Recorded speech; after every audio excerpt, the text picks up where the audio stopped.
선거에 더불어민주당과 정의당 단일 후보로 정의당의 여영국 후보가 결정됐습니다. 유권자들의 표심 결정에 새로운 변수가 될 것으로 보입니다. 통영 고성지역 유권자들의 표심을 붙잡기 위한 후보들의 선거 공약이 나오고 있습니다. 접근 방법은 서로 달랐지만 조선과 관광을 부활시키겠다고 약속했습니다. 경남교육청이 전국에서 처음으로 교권을 보호하기 위한 교육공동체 교권보호선을 발표했습니다. 이에 맞춰 교권보호지원센터도 문을 열었습니다. 계속해서 경남 소식 진주에서 전해드립니다. 4.3 창원 성산구 국회의원 보궐선거 진보진영 단일 후보로 정의당 여영국 후보가 결정됐습니다. 선거의 중대 변수로 작용할 전망입니다. 장현 기자입니다. 더불어민주당과 정의당이 이틀 동안 실시한 여론조사에서 정의당 여영국 후보가 단일 후보로 결정됐습니다. 정의당 민주당 단일 후보로 확정되었음을 시민 여러분들께 보고 드립니다. 여 후보는 전통시장을 돌며 단일 후보 보고 인사를 했습니다. 민주당 권민호 후보는 결과에 승복하고 선관위에 후보 사퇴서를 제출했습니다. 단일 후보가 된 정의당 여영국 후보에게 진심으로 축하를 드립니다. 당당히 승리해서 탄핵과 촛불 혁명을 부정하는 세력을 심판해 주시기를 바랍니다. 선거운동원들과 지지자들은 탄성과 함께 오열했습니다. 자유한국당은 여당이 심판을 받기 두려워 후보를 사퇴했고 정의당은 보궐선거의 원인을 제공한 만큼 후보를 낼 자격이 없다고 비난했습니다. 현 정부가 여러 가지 실정을 평가받지 않기 위한 하나의 수단인 것입니다. 반드시 우리 성산구민들은 반드시 이번에 자존심을 되찾는 기회로 삼을 것입니다. 바른미래당은 대통령과 집권당의 책임 회피라는 입장을 밝혔고 민중당은 노동 없는 단일화로는 제대로 한국당을 심판할 수 없다고 밝혔습니다. 민주당과 정의당의 단일화로 창원 성산 선거는 크게 요동치고 있습니다.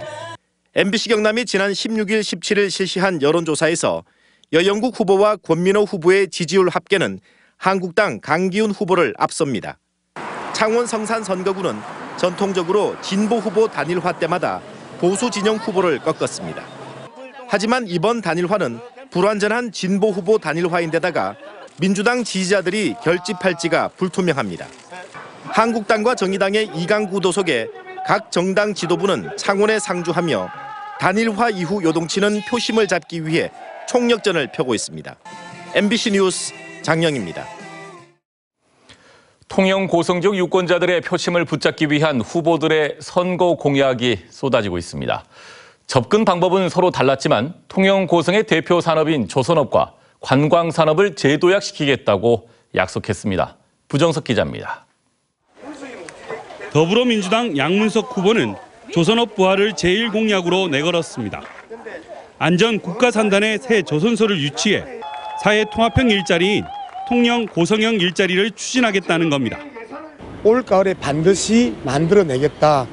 안전 국가산단에 새로운 조선사를 만들어서 거기에서 1만 개 이상의 일자리를 만들어내는 게 가장 큰 일입니다. 이 밖에 C나 SB 도시재생 사업을 통한 새로운 관광 인프라 조성과 고성 항공산업 육성, 그리고 아동 응급실 설치 운영 등도 약속했습니다. 자유한국당 점정식 후보는 조선업 회생을 전면에 내세웠습니다. 성동조선을 지자체와 민간이 공동 투자에 매입한 뒤 위탁 경영하는 방식의 통영형 일자리를 창출하겠다는 겁니다. 정부, 지자체, 민간이 합작하여 새로운 별도법인을 설립하고 그 별도법인이 성동조선소를 인수한 후 그 경영을 인근 대형 조선소에 위탁하는 방식입니다. 또 이순신 공원에 해양 케이블카를 설치하고 폐조선소 내 국립현대미술관 유치, 그리고 고성 무인항공기 종합타운 건립 등을 공약했습니다. 대한애국당 박청정 후보는 박근혜 전 대통령 석방을 핵심 공약으로 해양연구센터 건립과 해양교육중심도시를 조성해 경제를 부흥시키겠다고 밝혔습니다.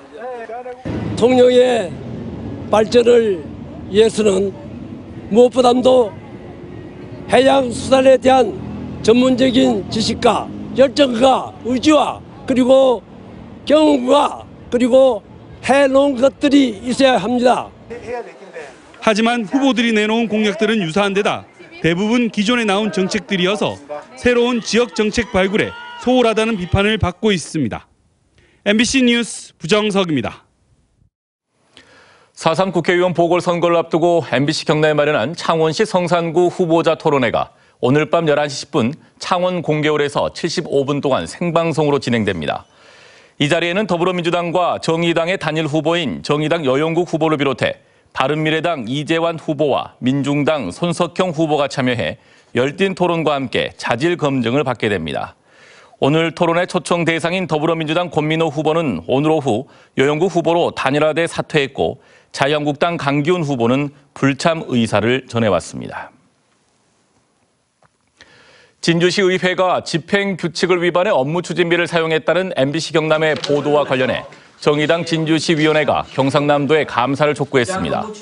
정의당은 오늘 진주시청에서 기자회견을 열고 진주시의회에 업무추진비를 공개하는 조례를 제정하는 것은 물론 경상남도의 감사로 잘못된 업무추진비 사용 관행을 바로잡아야 한다고 주장했습니다. 경남교육청이 전국에서 처음으로 교권을 보호하기 위한 교육공동체 교권보호선언을 발표했습니다. 이에 맞춰 교권에 대한 행정적, 재정적 지원을 강화하기 위한 교권보호지원센터도 문을 열었습니다. 서창호 기자입니다. 전국에서 올해 2월 말 퇴직을 신청한 교사는 6천여 명으로 2년 전보다 1.5배가량 늘어난 것으로 나타났습니다. 이들의 절반 이상이 교권 하락과 생활 지도의 어려움에 대한 대응 미흡을 꼽았습니다. 또 지난해 경남에서 발생한 77건의 교권 침해 가운데 폭언과 욕설이 절반 이상을 차지하는 것으로 나타났습니다. 교사들의 대규모 명퇴는 결국 학교 교육력을 하락시키고 그것은 곧 학생들에게 피해가 고스란히 돌아갈 수 있는 부분입니다. 여기에 학생의 권리를 광범위하게 보장해주는 학생인권 조례안을 최근 경남교육청이 입법 예고하면서 교사들의 교권 침해를 우려하는 목소리가 나오고 있는 상황. 실제로 지난 2010년 전국 최초로 학생인권 조례를 시행한 경기도교육청은 교권 침해가 무려 13배나 늘어난 것으로 나타났습니다.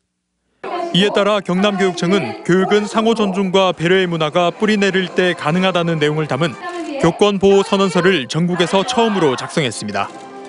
또 교권 침해 예방과 피해 교사 치유와 복귀를 돕는 교권보호지원센터도 문을 열었습니다. 교직원 행복버스를 운영해서 이제는 찾아가는 교권 상담, 치유 서비스까지 함께할 그럴 준비를 하고 있습니다. 경남교권보호지원센터가 경남교육청의 학생인권 조례 추진으로 교권이 침해될 수 있다는 우려를 잠재울 수 있을지 주목됩니다. MBC 뉴스 서창호입니다.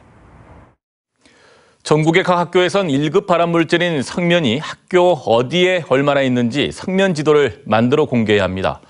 그런데 경남 지역 학교 44곳이 성면이 검출된 위치를 누락한 채 성면 지도를 부실하게 작성한 것으로 확인됐습니다. 이재경 기자의 보도입니다. 지난해 함안의 한 고등학교에서 작성한 성면 지도입니다. 붉은색으로 빗금 친 곳이 성면 자재를 쓴 곳인데 학교 측은 본관 3층 복도와 실내 천장을 성면 자재로 시공했습니다. 하지만 2014년 작성한 성면 지도에 본관 3층 수학교실과 영어교실은 아무런 표시가 없습니다. 조사를 해달라고 규칙에서 요구를 하셨는데 업체 측에서 그 부분은 노출이 되어 있는 부분이 아니기 때문에 필요가 없다라고 해서 일단은 그때 기본적으로 누락이 돼서. 창원의 한 고등학교에는 2층 도서관 천장에 성면 자재가 쓰인 걸로 나와 있지만 2014년 교육부가 성면 전문 조사 기관에 의뢰해 만든 성면 지도에는 빠져 있습니다. 이처럼 지난 2014년 성면 지도에 아예 빠졌거나 일부 누락이 확인된 학교는 도내 14개 시군에서 모두 44곳인데 함안이 10곳으로 가장 많았습니다. 교육부 부실 조사 이후 감사원 지적 사항을 통보받은 경남교육청이 지난해 전수조사를 한 뒤에야 확인한 곳들입니다. 하지만 이마저도 완벽하지 않은 만큼 교육청은 무성면 학교 인증을 받은 곳도 전면 재조사하기로 했습니다. 무수면 인증을 받은 학교도 포함하여 전면 재검증할 계획이며 재점검 후 교육부에서 추가 3중 검증을 연내 실시할 계획에 있습니다.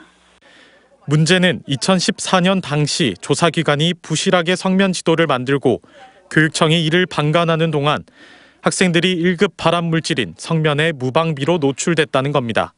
WTO 산하 국제암연구소에서 1급 발암물질로 지정을 되었습니다. 그런데 그만큼 학생들이 사용하는 공간에서는 더 침투하고 더 위협적이기 때문에 엉터리 성면 조사로 인한 피해는 결국 모두 학생들에게 돌아가고 있었던 상황.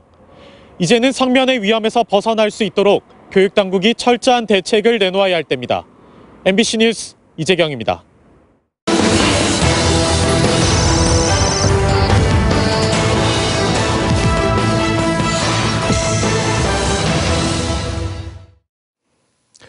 다음 소식입니다. 하동참여자치연대가 대송산단의 부실한 관리 감독에 하동군의 책임이 있다며 윤상기 군수의 사과를 촉구했습니다.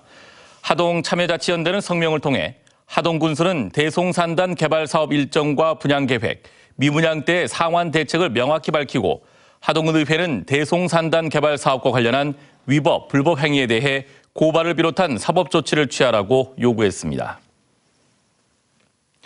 함양군이 악취 민원을 이유로 마을과 축사와의 거리 규정을 현행보다 2배가량 강화한 가축 사육 제한 조례 개정안을 제출하자 축산단체들이 강하게 반발하고 나섰습니다.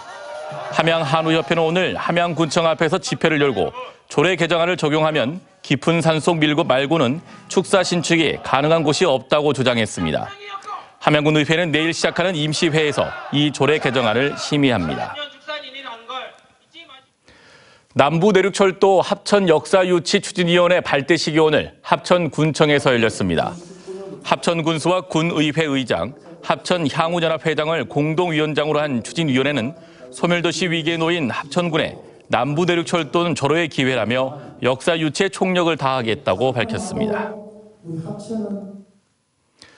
경남의 학교 중 시설물 안전등급상 재난위험시설로 분류되는 D2등급을 받은 학교는 5개 학교 7개 동으로 조사됐습니다. 2등급은 남해 상주중학교 본관과 남해초등학교 본관과 후관 등 3개 동이며 D등급은 마산제일여중 본관과 구관, 마산제일여고 신관, 통영 충렬초등학교 등 3개 학교 4개 동입니다. 이들 학교는 철거를 준비 중이거나 계획하고 있으며 충렬초등학교는 안전등급 재심의를 앞두고 있습니다. 장기간 공석이던 경남도립거창대학 총장에 박유동 전 경상남도의회 사무처장이 취임했습니다. 박 총장은 어려운 여건 속에서 변화를 선도하고 지역민과 함께하는 도민의 대학이 되도록 노력하겠다고 밝혔습니다. 도립거창대학은 전임 총장이 사퇴한 지난해 8월 이후부터 총장 직무대리 체제로 운영돼 왔습니다. 함양경찰서는 심야 시간 식당에서 돈을 훔치고 주차된 오토바이에서 기름을 훔친 혐의로 4명을 붙잡아 이 가운데 38살 A씨를 구속하고 3명을 불구속 입건했습니다. 경찰에 따르면 지역 선후배 사이인 이들은 지난 14일 밤 함양의 한 식당에 침입해 현금 2만 원 훔친 것을 비롯해 지난해 10월부터 최근까지 모두 13차례에 걸쳐 식당의 현금과 오토바이 기름 등 96만 원어치를 훔친 혐의를 받고 있습니다. 진주혁신도시 공공기관의 합동 채용설명회가 다음 달 10일 경상대학교 GNU 컨벤션 센터에서 열립니다. 경상남도는 올해부터 지역인재 채용과 취업정보 제공 확대를 위해 기존 11개 공공기관 위주로 한정됐던 설명회를 대기업과 중견기업 등 민간 기업까지 폭을 넓혀 모두 68개 기관과 기업, 지역대학이 참여한다고 밝혔습니다. 진주혁신도시 공공기관은 지난해 신규 채용 인원 816명 가운데 165명을 지역인재로 채용해 채용률이 전년도에 비해 배 가까이 증가했습니다.